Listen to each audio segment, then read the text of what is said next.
കൗമാരപ്രായത്തിൽ മകൾ നൈസയുമായി തനിക്കുണ്ടായ കടുത്ത അഭിപ്രായ വ്യത്യാസങ്ങളെക്കുറിച്ചും തങ്ങൾക്കിടയിലുണ്ടായ അകൽച്ചയെക്കുറിച്ചും ബോളിവുഡ് താരം കാജോൾ ഒരു ഇന്റർവ്യൂവിൽ തുറന്നു പറഞ്ഞു. സോഷ്യൽ മീഡിയയുടെ കാലത്ത് വളർന്നു വരുന്ന കുട്ടികൾ നേരിടുന്ന മാനസിക സമ്മർദ്ദങ്ങൾ വലുതാണെന്നാണ് കാജോൾ ചൂണ്ടിക്കാട്ടുന്നത്. കാജോളിന്റെ വാക്കുകൾ ഇങ്ങനെയാണ്: നൈസയ്ക്ക് 12 വയസ്സുള്ളപ്പോൾ തുടങ്ങിയ ഹോർമോൺ വ്യതിയാനങ്ങളും പെരുമാറ്റത്തിലെ മാറ്റങ്ങളും ഞങ്ങൾക്കിടയിൽ വലിയ തർക്കങ്ങൾക്ക് കാരണമായി.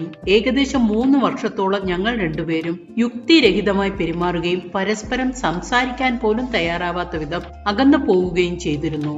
ഒരു ഘട്ടത്തിൽ ദേഷ്യം നിയന്ത്രിക്കാനാവാതെ മകളുടെ പുത്തൻ ഫോൺ തല്ലി തകർക്കുന്ന അവസ്ഥ വരെ ഉണ്ടായി. എന്നാൽ ഇത് അവളോടുള്ള ദേഷ്യം കൊണ്ടല്ല, മറിച്ച് ഒരു തിരുത്തൽ എന്ന നിലയിൽ നൽകിയ കർക്കശമായ സ്നേഹമായിരുന്നു. അമ്മ എന്ന നിലയിൽ എന്റെ തന്നെ രീതികളിൽ മാറ്റം വരുത്താൻ ബോധപൂർവം തീരുമാനിച്ചതാണ് വലിയ വഴിത്തിരിവായത്.